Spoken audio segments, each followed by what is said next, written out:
ನನಗೆ ಬಾಡಿ ಬಿಲ್ಡಿಂಗನ್ನೇ ಮಾಡಬೇಕಂತ ಬಂದಿದ್ದು ಟೈಗರ್ ಪ್ರಭಾಕರ್ ಸರ್ ಅವ್ರದ್ದು ಕಾಡಿನ ರಾಜ ಚಿತ್ರ. ನಾವು ಏನಾದರೂ ಒಂದು ಅಚೀವ್ಮೆಂಟ್ ಮಾಡಿದ್ರೆ ಅದನ್ನು ನಾವು ಉಳಿಸ್ಕೋಬೇಕು. ನಾನು 1991ರಿಂದ 2001ವರೆಗೂ ನಾನು ಕರ್ನಾಟಕ ರಾಜ್ಯ ಮಟ್ಟದ ದೇಹದಾಢ್ಯ ಸ್ಪರ್ಧೆಯಲ್ಲಿ ಚಿನ್ನದ ಪದಕ ಪಡೆದಿದ್ದೀನಿ. ಡಾಕ್ಟರ್ ರಾಜ್ಕುಮಾರ್ ರಾಜ್ಯೋತ್ಸವ ಪ್ರಶಸ್ತಿ ಕೂಡ ಲಭಿಸಿದೆ. ಬಾಡಿ ಬಿಲ್ಡಿಂಗ್ ಮೇಂಟೈನ್ ಮಾಡಬೇಕಂದ್ರೆ ಬಾಯಿ ರುಚಿ ನೋಡೋಂಗಿಲ್ಲ. ಬಾಯಿ ರುಚಿ ನೋಡೋಕ್ಕಾದ್ರೆ ಹೊಟ್ಟೆ ಎಲ್ಲ ಬಂದುಬಿಡ್ತದೆ, ಅದನ್ನು ಮೇಂಟೈನ್ ಮಾಡೋಕ್ಕಾಗಲ್ಲ. ಇಲ್ಲಿ ಫಿಟ್ನೆಸ್ಗೆ ಬೇಕಾಗಿರೋದು ಆಯಿಲ್ ಫುಡ್ ಕಡಿಮೆ ಮಾಡಬೇಕಾಗುತ್ತೆ, ಸ್ವೀಟ್ ಕಡಿಮೆ ಮಾಡಬೇಕಾಗುತ್ತೆ, ಮಸಾಲೆ ಫುಡ್ ಕಡಿಮೆ ಮಾಡಬೇಕಾಗುತ್ತೆ. ಹೇಗೆ ಸರ್ ಇದು ಬಾಡಿ ಬಿಲ್ಡರ್ ಆಗಬೇಕು ಅಂತ ನಿಮಗೆ ಹೆಂಗೆ ಬಂತು? ಯಾವ ಥರ ನಿಮ್ಗೆ ಅದು ಮೋಟಿವೇಟ್ ಮಾಡ್ತು ನಿಮಗೆ ಬಾಡಿ ಬಿಲ್ಡ್ ಮಾಡ್ಕೋಬೇಕು ಅಂತಂದು ಈ ಥರ ಕಾಂಪಿಟೇಷನಲ್ಲೆಲ್ಲ ಪಾರ್ಟಿಸಿಪೇಟ್ ಮಾಡಬೇಕು ಅಂತ? ಬಿಕಾಸ್ ಇವಾಗ ಬಾಡಿ ಬಿಲ್ಡರ್ಸ್ ಅಂತಂದರೆ ಏನಂತ ಹೇಳ್ತಾರೆ ಅಂದರೆ ಫುಲ್ಲು ದಡುತಿ ದೇಹ ಇಟ್ಕೊಂಡು ಉದ್ದ ಇಟ್ಕೊಂಡು ಆ ಥರದ್ದೆಲ್ಲರನ್ನೂ ನಾವು ನೋಡಿರ್ತೀವಿ. ಬಟ್ ನಿಮ್ಮ ಲೈಫಲ್ಲಿ ಬಾಡಿ ಬಿಲ್ಡರ್ ಆಗಬೇಕಂತ ಯಾವಾಗ ಅನಿಸಿದ್ದು? ಏನದು ನಿಮಗೆ ಇನ್ಸ್ಪೈರ್ ಮಾಡಿದ್ದು ಅಂದರೆ ನಮಗೆ ಬಾಡಿ ಬಿಲ್ಡಿಂಗನ್ನೇ ಮಾಡಬೇಕಂತ ಇರಲಿಲ್ಲ. ಏನಾದರೂ ಒಂದು ಅಚೀವ್ಮೆಂಟ್ ಮಾಡಬೇಕು ಒಂದು ಏಜಲ್ಲಿ. ಯಾವುದಾದ್ರೂ ಒಂದು ಸ್ಪೋರ್ಟ್ಸ್ ಆಯಿತು, ಏನಾದರೂ ಒಂದು ಮಾಡಬೇಕನ್ನೋದು ನನ್ನ ಹೈಸ್ಕೂಲ್ ಕಾಲೇಜ್ ದಿನಗಳಲ್ಲೇ ನಾವು ತುಂಬ ಯೋಚನೆ ಮಾಡ್ತಾಯಿದ್ವಿ. ಯಾಕಂದರೆ ನಮ್ಮ ತಂದೆಯವರು ಕುಸ್ತಿ ಪೈಲ್ವಾನರು. ಅವ್ರು ಹೇಳ್ತಾ ಇರೋರು ಯಾವಾಗಲೂ ನಾನು ಕುಸ್ತಿ ಆ ಥರ ಏನೋ ಈ ಗರಡಿ ಮನೆ ಇದರಲ್ಲಿ ಕುಸ್ತಿಯಿಂದ ಆಡಿ ನಮ್ಮ ದಾವಣಗೆರೆಯಲ್ಲಿ ದುಗಮನ್ ಜಾತ್ರೆ ಅಂತ ಬರುತ್ತೆ, ಆ ಜಾತ್ರೆನೆಲ್ಲ ತುಂಬ ಕುಸ್ತಿ ಆಡಿದ್ದೀನಿ, ನಾನು ಗೆದ್ದಿದ್ದೀನಿ, ಅದು ಮಾಡಿದ್ದೀನಿ ಇದು ಮಾಡಿದ್ದೀನಿ ಅಂತ ನಮ್ಮ ತಂದೆಯರು ಯಾವಾಗಲೂ ಹೇಳೋರು.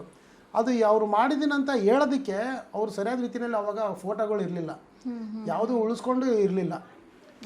ಅದು ನಮ್ಮ ತಿಳುವಳಿಕೆ ಬಂದಮೇಲೆ ನಮಗೆ ಮನಸ್ಸಿಗೆ ಯಾವ ಥರ ಕಾಡಿತ್ತಂದರೆ ನಾವು ಏನಾದರೂ ಒಂದು ಅಚೀವ್ಮೆಂಟ್ ಮಾಡಿದ್ರೆ ಅದನ್ನು ನಾವು ಉಳಿಸ್ಕೋಬೇಕು.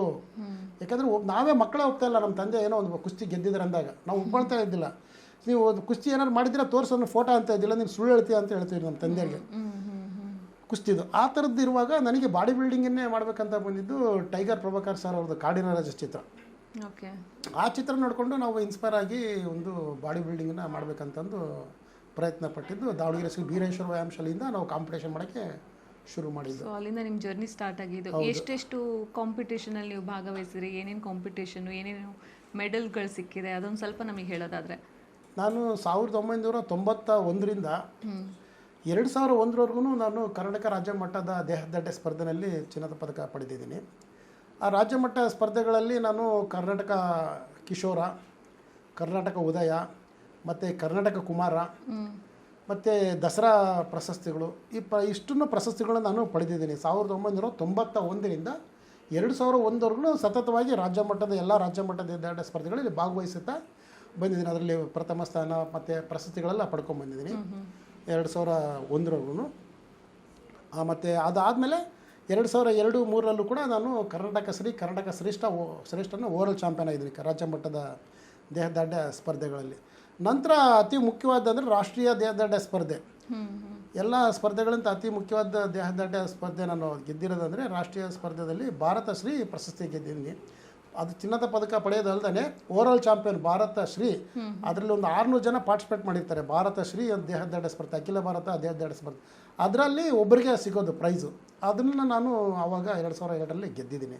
ಅದಾದಮೇಲೆ ಭಾರತ ಶ್ರೇಷ್ಠ ಅಂದರೆ ಫೆಡರೇಷನ್ ಕಪ್ ಬಾಡಿ ಬಿಲ್ಡಿಂಗ್ ನಡೆಯುತ್ತೆ ಅಖಿಲ ಭಾರತ. ನಮ್ಮ ಭಾರತ ದೇಶದ ಪ್ರತಿಷ್ಠಿತ ಪ್ರಶಸ್ತಿಯಾದ ಭಾರತ ಶ್ರೇಷ್ಠ ಪ್ರಶಸ್ತಿಯನ್ನು 2002, 2003, 2004ರಲ್ಲಿ ಸತತವಾಗಿ 3 ಬಾರಿ ನಾನು ಅದನ್ನು ಟೈಟ್ಲು ಪಡೆದೆ. ಅದು ಮಿಸ್ಟರ್ ಇಂಡಿಯಾ ಅಂತ ಇರುತ್ತೆ.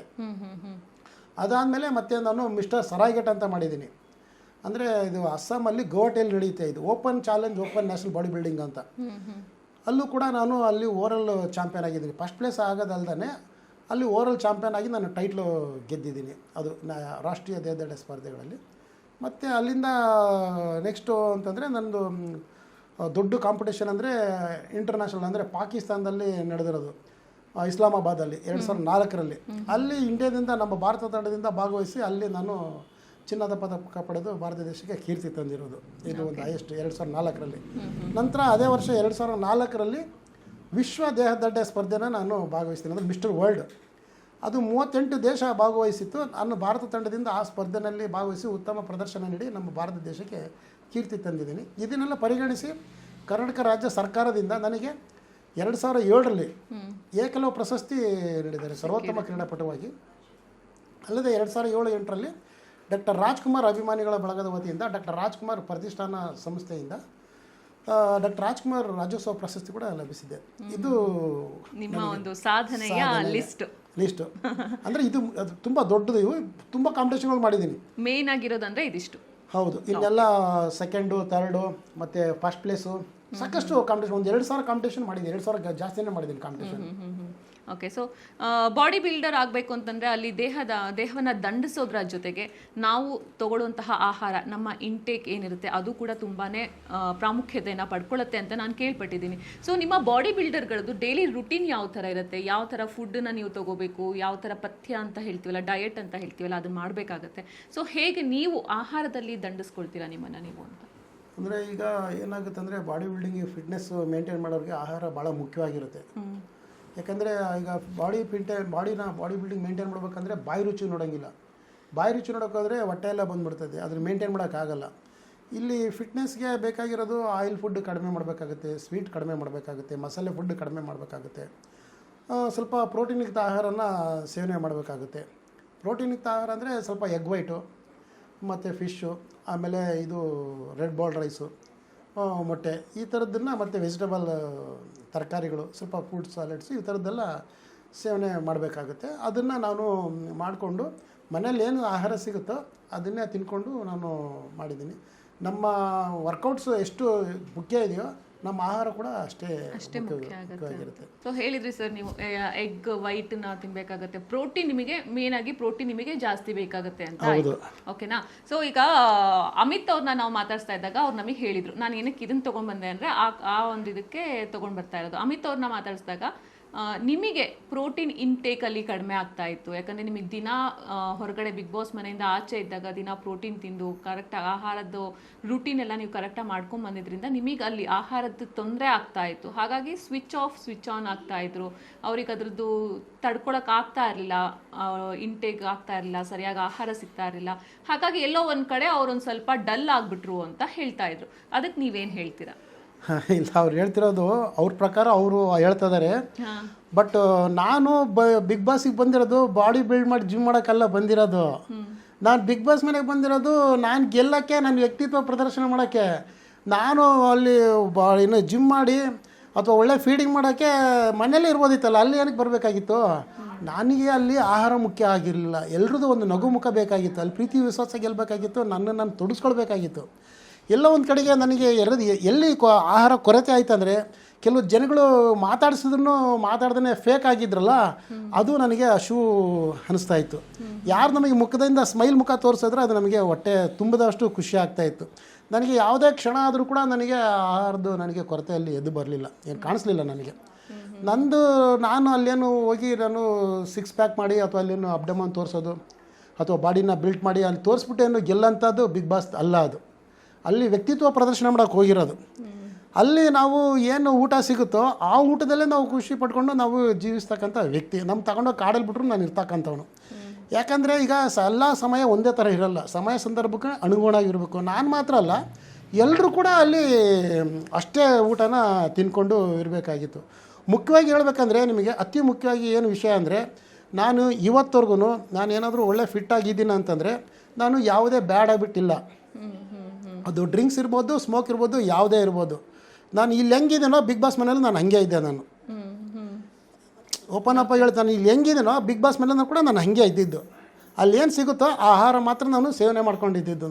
ನಾನು ಡ್ರಿಂಕ್ಸ್ ಆಗಲಿ ಸ್ಮೋಕ್ ಆಗಲಿ ಯಾವುದೂ ಥರದ್ದು ಇಲ್ಲ. ಅಂದರೆ ಯಾಕೆ ನಾನು ಈ ಮಾತು ಹೇಳ್ತಾ ಇದ್ದೇನೆ ಅಂದರೆ, ಅದು ಬಿಗ್ ಬಾಸ್ ಮನೇಲಿ ಅದು ಸಿಗಲ್ಲ.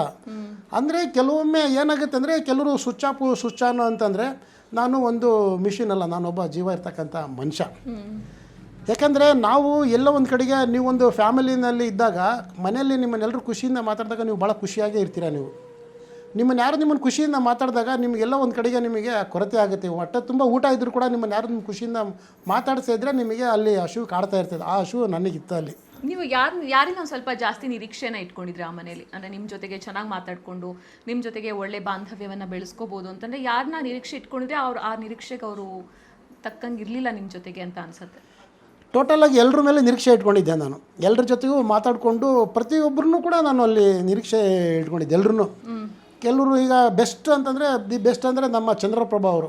ಬಟ್ ಅವರು ನಮ್ಮ ಜೊತೆಗೆ ಎಷ್ಟು ಮಾತಾಡ್ಕೊಂಡಿದ್ರು, ಆಮೇಲೆ ಅವರು ಹಂಗೆ ಇದ್ದರು. ಮತ್ತು ಸತೀಶ್ ಅವರು, ಮತ್ತು ನಮ್ಮ ಅಭಿಷೇಕ್ ಅವರು, ಆಮೇಲೆ ಅವರು ನಮ್ಮ ಅಶ್ವಿನಿ ಅವರು, ಕಾವ್ಯ ಗಿಲ್ಲಿ ಅವರು, ಮತ್ತು ಮಲ್ಲಮ್ಮ ಅವರು, ಅಶ್ವಿನಿ ಗೌಡ ಅವರು, ಮತ್ತು ಏನು ಜಾನ್ವಿ ಅವರು, ಆಮೇಲೆ ಸ್ಪಂದನ ಅವರು, ಮಾಳ ಅವರು, ನಮ್ಮ ಧ್ರುವಂತ್ ಅವರು, ಧನುಷ್ ಅವರು, ಎಲ್ಲರೂ ಒಟ್ಟಿಗೆ ನಾನು ಭಾಳ ಪ್ರೀತಿಯಿಂದ ನಾನು ಗೆಲ್ಲೋದಕ್ಕೇನೆ ಅಂತಂದೇ ಬಂದಿದ್ದು. ಯಾರು ಕೂಡ ಅಲ್ಲಿ ಏನೋ ಫೇಕ್ ಆಗಿ ಯಾರು ಏನು ಇರಲಿಲ್ಲ. ಬಟ್ ಅಲ್ಲೊಂದು ಸ್ಟ್ರಾಟರ್ಜಿ ಅಂತ ಅಂದರೆ ನಾನು ಗೆಲ್ಬೇಕನ್ನೋದೇ ಎಲ್ಲರ ಮನಸ್ಸಲ್ಲಿ ಇದ್ದಿದ್ದು.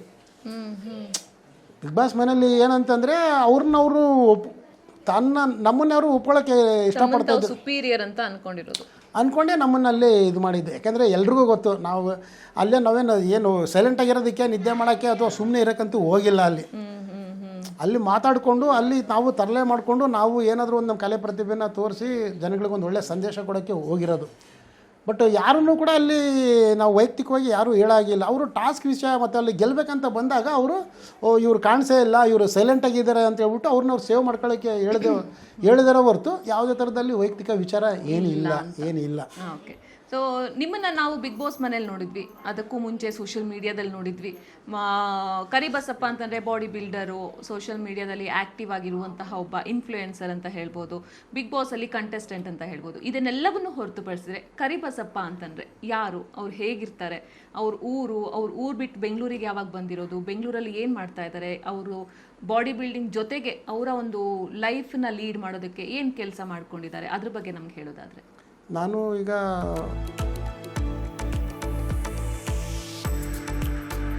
ಇದಾಗಿತ್ತು ನಮ್ಮ ಬಾಡಿ ಬಿಲ್ಡರ್ ಕರಿಬಸಪ್ಪ ಅವರ ಮಾತು. ಹೋಪ್ಫುಲಿ ಈ ವಿಡಿಯೋ ನಿಮಗೆ ಇಷ್ಟವಾಗಿದೆ ಅಂತ ಭಾವಿಸ್ತೀನಿ. ಇಷ್ಟವಾಗಿದ್ರೆ ಲೈಕ್ ಮಾಡಿ, ಕಮೆಂಟ್ ಮಾಡಿ, ಮತ್ತು ವಿಶ್ವವಾಣಿ ಟಿವಿ ಸ್ಪೆಷಲ್ ಯೂಟ್ಯೂಬ್ ಚಾನಲ್ನ ಸಬ್ಸ್ಕ್ರೈಬ್ ಮಾಡಿ. Thank you.